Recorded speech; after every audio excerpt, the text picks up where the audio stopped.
আলহামদুলিল্লাহ, জেলিটা হয়ে গেছে। দেখেন কি লোভনীয় কালার। আর এই যে এইরকম আমি 2 কেজি জলপাই, এই দেখেন কতটা সুন্দর।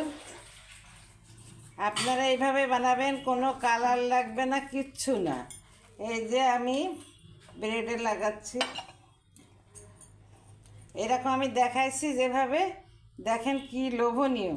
এতে কোনো কালার লাগবে না। আমি 2 কেজি জলপাই 1 লিটার পানি দিছি। পানি দিয়ে আমি প্রেশার কুকারে সিদ্ধ করে আমি 1 মগ, যে মগে করে আপনাদের দেখাইছি ওই মগের 1 মগ পানি আর অল্প একটু দিছি। যে পরিমাণে আপনারা ওই পানিটা নেবেন ওইটুকুই আপনারা চিনি দেবেন।